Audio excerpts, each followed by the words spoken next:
Hey guys, I'm going insane. I got this cute little bathtub mat from a rather famous Swedish furniture store, and every time I look at it, I can distinctly hear a faint yet firm wakasama. And it doesn't stop there, because now that I associate this furnishing with Sebek, I've begun to associate this store with TWST. So now when I go to this establishment, I've started to see some of the other TWST characters in various other furnishings too. So, rather than seek professional help, I've decided to share with all of you which furnishings, in my opinion, best fit the vibes of TWST characters. And it is very important to note that this video is not in any way sponsored by or affiliated with this brand. I just happen to spend too much of my free time there because they give me free coffee, and these days that's all that matters. Will there be any semblance of logic to my picks? You'll have to be the judge of that. Also, there will be EN server storied content discussed, but it'll be pretty light compared to my regular content, except for Rook and Silver sections. So skip those if you don't want Book 5 and Book 7 spoilers respectively. Anyways, starting off with the aforementioned Patrol bath mat in crocodile green, this furnishing reminds me of Sebek. I think the correlation here is pretty obvious, all things considered. We have a green crocodile and a green crocodile. It's not really an imaginative association, but it is an association nonetheless, and it seems very fitting to kick off this whole thing with the very piece that inspired it all.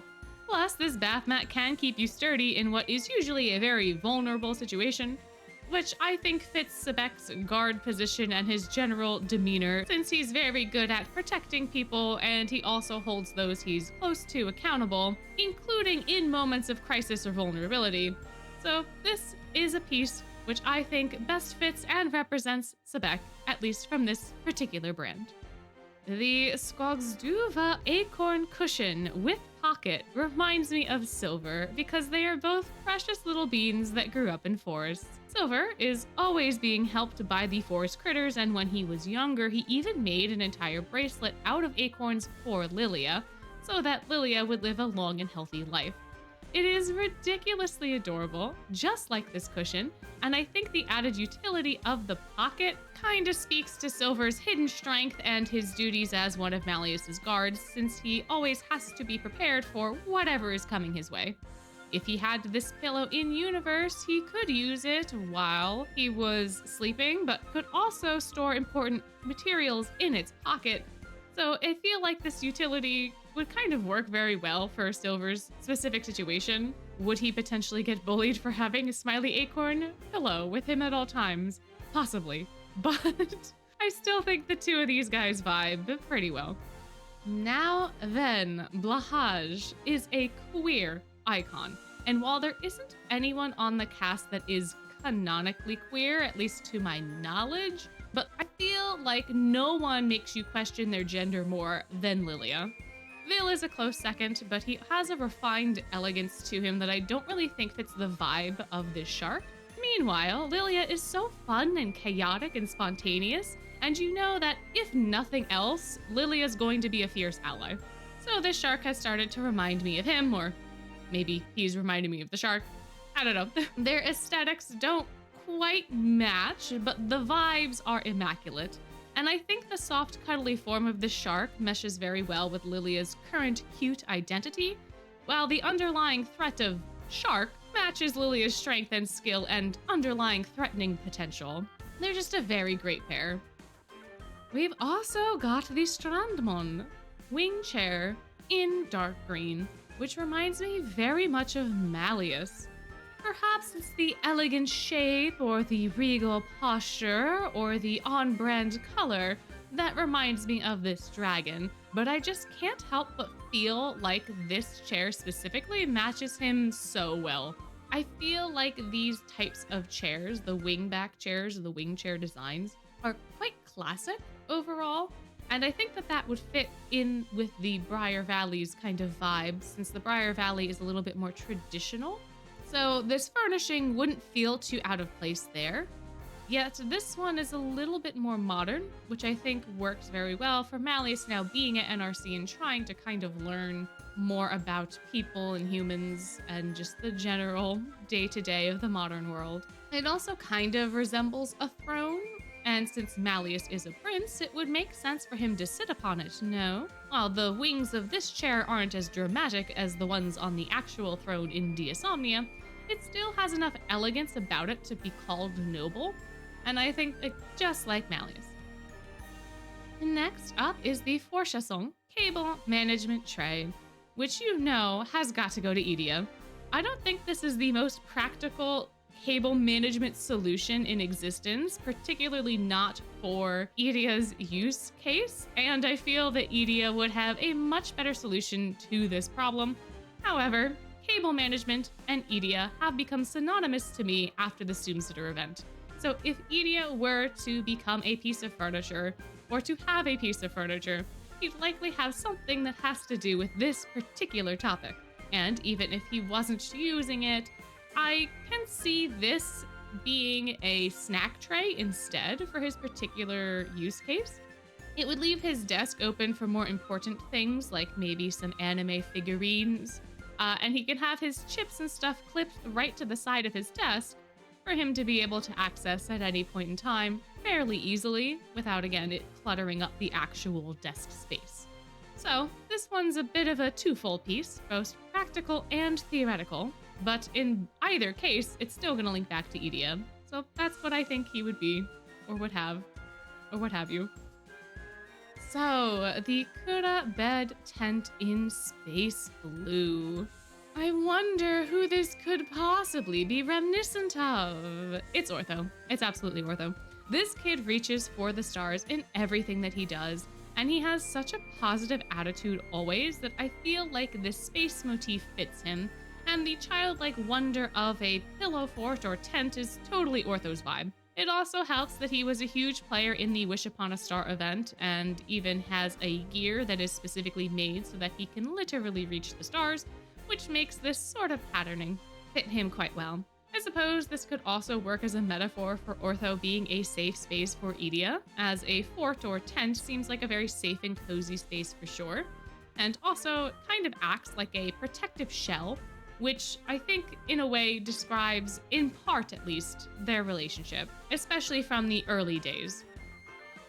Next up, we have the Pearl Bund 4-inch tea light holder in gold, which I think fits Vil really well. It's elegant, sleek, and feels classic despite its modern elements, which feels like it would fit Vil's aesthetic vibe well. Plus, one of their lifestyle images has a photo of a peacock hanging on the wall. So come on, there can't be a clearer sign that this was meant for someone in Pomfiore. Yet, within this candle holder, I think there is a deeper meaning to be found. Because Vil has a fragile ego, or at least he did, one that was threatened by the perception of others. He's admitted as much in the past. However, he puts up a somewhat artificially crafted facade to hide this insecurity from those onlookers. I think the glass interior structure is emblematic of Vil's fragileness, while the golden cage that surrounds it represents that carefully crafted mask.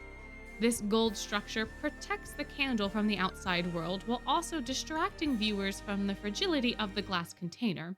Vil is able to project his radiance through his elegant manipulation of people's perceptions while still being true in essence to himself. Similarly, the light being given off by the candle isn't distorted by the golden lines and instead accentuates them, which gives this piece a slightly different vibe from when it is unlit. I think that this is a very poetic justification for connecting a character to an inanimate object, even if it may not be the most solid of reasonings. But I still get Vil from this piece. Moving on to the Raphael Bjork vase in Mother of Pearl, I think that this is a very Rook piece because it's a little odd, but somehow quite beautiful. It has both the high ground and low ground represented with its taller and shorter openings, much like the tall trees and short bushes that Rook likes to hunt from. Plus, as a vase, it can elevate the beauty of objects placed within it, which I feel is a very Rook thing to do.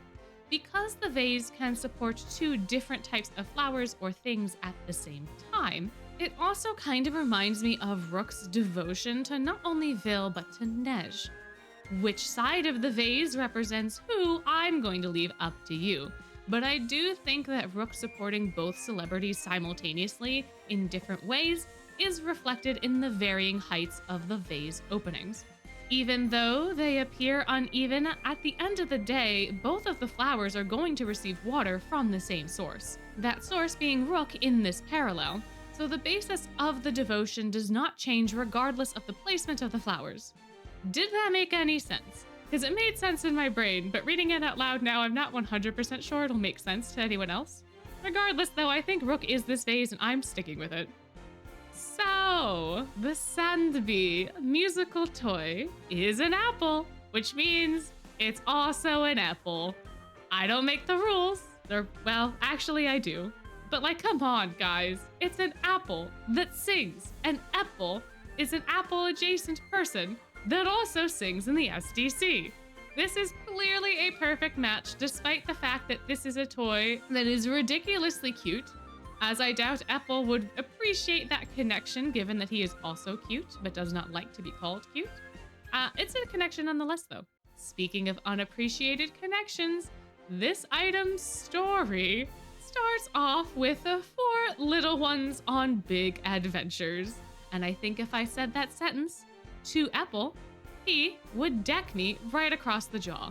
However, Epel is a short king on the adventure of self-discovery, so this is just yet another parallel that makes these two the perfect match. Now, the Skogsduva Otter toy set of 2 is a sea otter, which reminds me of another sea otter, Kalim. They're both rather adorable and happy, and the sea otter is one of the very few nicknames that Floyd gives people that I can actually remember. So whenever I see sea otters, I think of Floyd, and then by extension, I think of Kalim. Plus, this particular plush comes with a cute little baby sea otter, which is kind of like a little friend for the big one. And Kalim absolutely loves friends. There is just so much joy in this plush pair, and in Kalim, that I think the 2 of them, or 3 of them, together, just make such a wholesome bunch. And I don't really have any other connections for this particular pairing. It's really just because of Floyd, so thanks to Floyd, I guess, for this one. Moving on to the Orman and hooks in dark green gray. These snake-like wiggly guys fit Jamil to a T to me. Jamil is a lovely fella with a variety of talents and skills that it may seem a bit unfair to reduce him down to a hook on a wall, but all that Jamil is and learned to be has been to serve and support Kalim. Without Jamil, Kalim would be utterly lost and perhaps no longer exist given the poisonings. So because of this supporting role, I think that hooks are an appropriate connection. You see, hooks are designed to support a variety of items such as coats, bags, books, utensils, keys, you name it. This hook in particular not only holds these various items, but it supports them in style. The curves allow for a variety of support styles for these different items, similar to Jamil's myriad of talents, and at the end of the day, these hooks are truly only there to support those said items, or in this parallel, Kalim. The motif matching Jamil is just icing on the cake. Now, one may look at this Belavengard duvet cover and pillowcases and think, what do penguins have to do with TWST? Furthermore, what do they have to do with Azul? Well, my lovely viewers, these penguins are not holding hands. No, no. They are shaking hands after finalizing a business deal. Can't you see how serious their faces are? This is clearly all about business, and you know who's also all about business? Azul! Plus, penguins are generically thought to be located in cold, sea-adjacent places, and while there are varieties and species of penguins that live in more temperate climates, we're going to assume that these are cold-water penguins, even though they don't really look like it, because you know who else lives in cold waters? Azul! Therefore, this duvet cover could only ever remind me of Azul, and there is not a single other offering from this brand that could possibly do just as well as this duvet cover. None whatsoever. Moving on to the begovening glass dome, I think that this is best suited for Jade for a variety of reasons. Jade loves to create terrariums of different plants and herbs, usually ones collected from his hikes, and I can see him using this particular glass dome to create some sort of similar setup. However, this glass dome is also closed off and perfectly contains whatever it is holding, which I feel is also very similar to how Jade represents himself. He's rather reserved and doesn't give very much away, only truly displaying a carefully curated image of himself to others in order to achieve his goals. There are shreds of truth to him, of course. A lie wouldn't be convincing otherwise, but there is so much unknown too, which can make him feel dangerous. Perhaps the flower behind the glass is poisonous, or maybe it's just a flower. Who can really say besides the one who put the display together? So I think that this glass dome just fits Jade. They just vibe. It just works. Now, this very fine Soteness in Hakubo Red, or even Hakubo Yellow, is such a fun and funky piece that it really gives off Floyd energy. It's not overly extravagant, but it is fun and unique, and trying to get this chair to fit in with your existing furniture is a wild battle. It's going to stand out, it's going to have a presence, and I love that for it and for Floyd. Because Floyd also stands out and has a presence and doesn't really fit into anybody's mold. He's all about doing whatever best serves him and whatever he's interested in, and oftentimes he's interested in new things, no matter how weird they might be. I think if Floyd saw this chair, he would vibe with it and might even bring it home just to see Azul's reaction to its presence within the lounge. It may not be the most unique piece this brand has to offer, but it is very fun and very interesting, and I think styling around it could also lead to some other unique pieces, creating a truly eclectic room that would 100% fit Floyd's vibe. Now, this finale may look like a normal couch, but it's actually a sleeper sofa. Its sleek and simplistic design, coupled with the leather materials, remind me a lot of Leona. Leona is a very sleepy boy, so I can imagine him conking out in a variety of places pretty easily. But there is something about this sofa in particular that just feels right for him. Leona is a prince and would be used to the finer things in life, and even at NRC, I believe he still has a few of those things. During Sam's New Year sale, we even see him talking about how purchasing a higher quality but more expensive item makes sense in the long run because it will hold up better than purchasing a cheaper item that will eventually disintegrate or otherwise get destroyed. So I can see him making an investment into something that would be a little bit more substantial, while also having a lot of that utility for him to be able to sleep in or on. Perhaps, maybe because I can see this sofa in particular in a more upscale setting, like a New York apartment that's a little bit more of that industrial feel, but still bringing in a little warmth from the leather. It just fits with Leona. And since this is also built as a sleeper, I just can't separate the two. That's my thoughts there. Next up is the Bronus Rattan basket, and I think it's a perfect match for Ruggie. The basket itself is super practical and can hold many things, which I feel like is something Ruggie would appreciate or make use of if he had one of these. It also seems like the type of storage container that's able to do its job and do it well, while still having a little bit of personality that's not entirely overstated. I think it's rather easy to overlook Ruggie as the odd jobs guy on campus who flitters around between places and people, trying to scrounge up whatever work and money he can. But that in and of itself comes with a lot of tenacity and character, which this basket also seems to have, if ever it was possible for a basket to have such qualities. Its appearance may be taken for granted, however, it still has a presence, and I think that matches up very well with Ruggie. It's not boring, but it's not flashy either. It's just interesting, but you don't get to really see the details until you get close to it, and I think that is also something that's unique about Ruggie.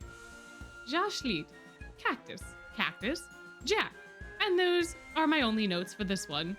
Jack may not even like cacti all that much, but he's going to forever be tied to them in my mind since he takes such good care of the ones he has.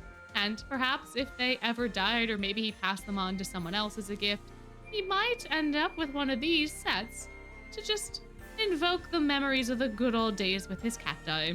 I have no way to know for sure if that would be something that he would do, or if he would ever even get rid of his cacti, because they are very precious to him at this point in time.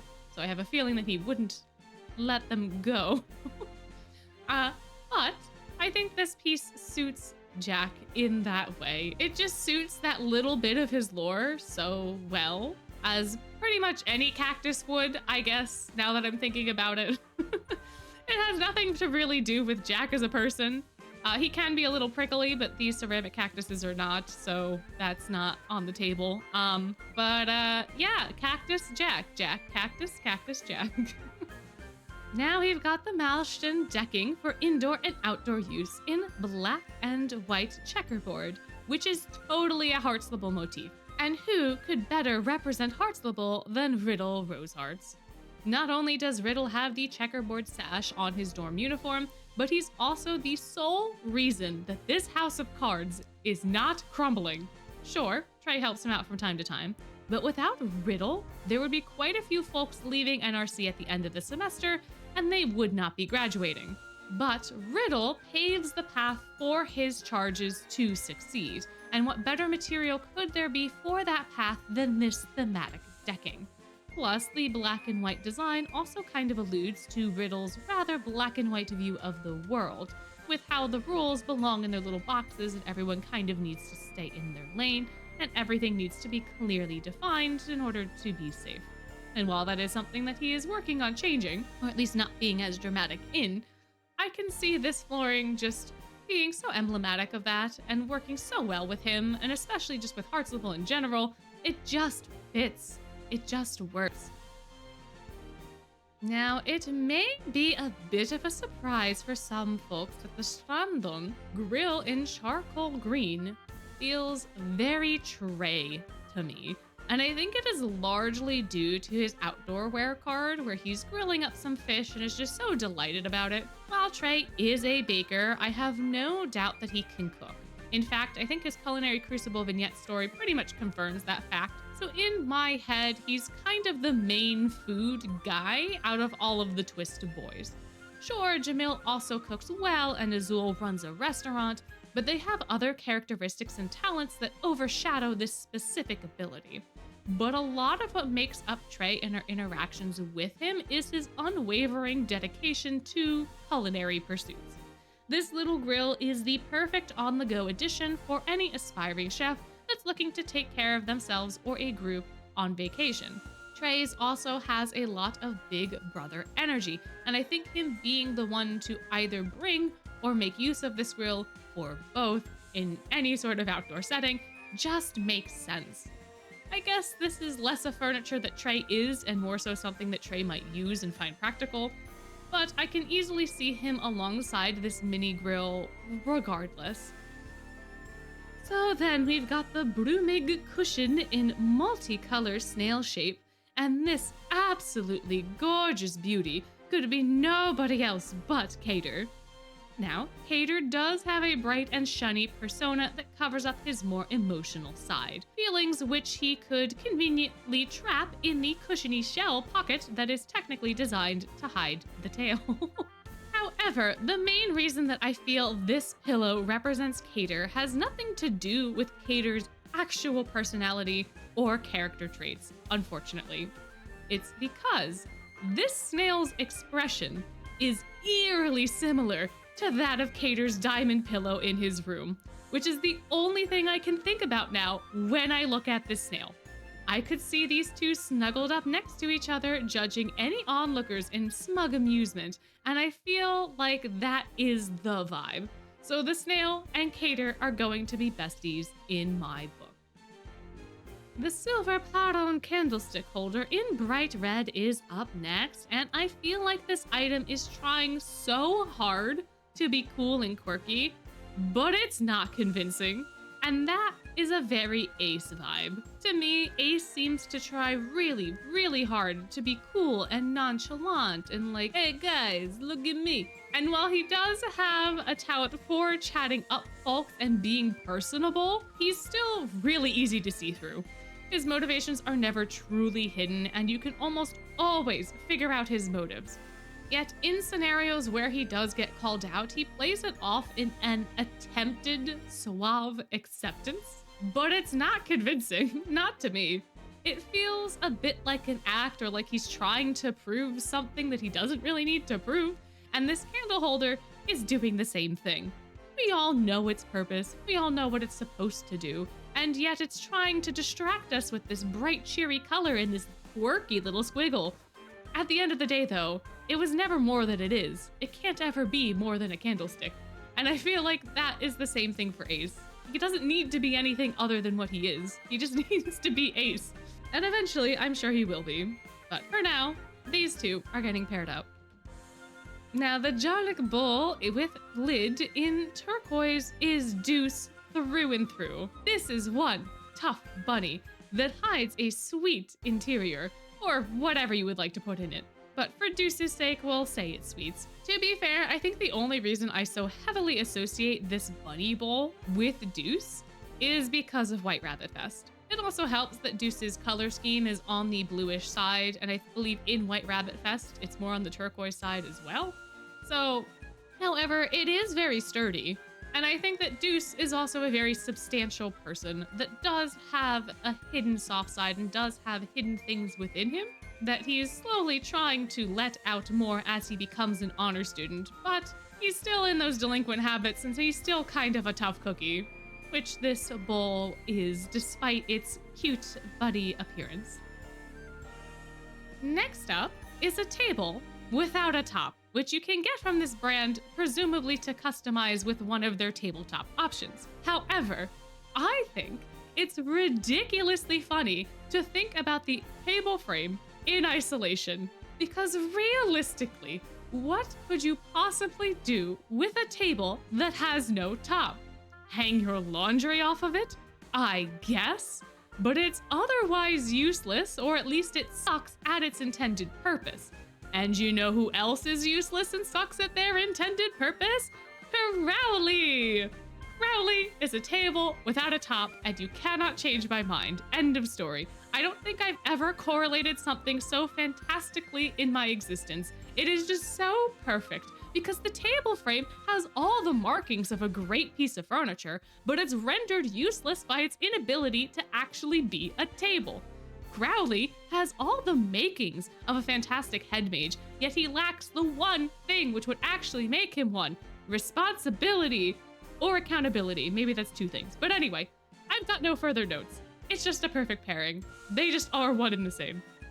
The Utsad pet bowl is very emblematic of Grimm, because if we know anything about Grimm, it's that he's a very, very hungry boy. I didn't even realize this brand had pet accoutrements until browsing their catalog for this video. But out of all of the various cat and dog related items, I think the food bowl is the most fitting. Grimm is not a pet. However, he does suffer the unfortunate curse of looking like one and wearing a collar of sorts. So in my mind, I kind of default to thinking of him with pet-related items, and I don't think anything could fit him quite as well as a food bowl due to the aforementioned hunger. I mean, what's more cat-like than crying out for more food after they've already been fed? And Grimm complains about being hungry very shortly after eating, so the connection here is quite strong. Now then, for our final pairing, you cannot tell me that these three little guys, the Dvarkto decorative figures, are not the Ramshackle Ghosts. We've got the tall one, the short one, and the wide one, and they're all a little quirky in their own unique ways. It's also super convenient that this is a set of 3 figures for a set of 3 ghosts. It's just too perfect. Look at them in their little existential art gallery, bringing all the personality to an otherwise gloomy space. It feels rather reminiscent of another 3 individuals who also bring their personality to an otherwise gloomy place, does it not? So yeah, that's the connection. That's what these little guys remind me of. And with that, You now know a bunch of twist characters and the Swedish furniture that I think suits them best, all because of Sebek. Do you happen to have furniture that you think fits your favorite boy? Or am I entirely alone and insane? Let me know below, and if you enjoyed falling down this rabbit hole with me, let me know that too, with a like or a comment or maybe even a subscribe. Now, before you go, I'd just like to remind you that you're amazing, and I hope you have a wonderful day.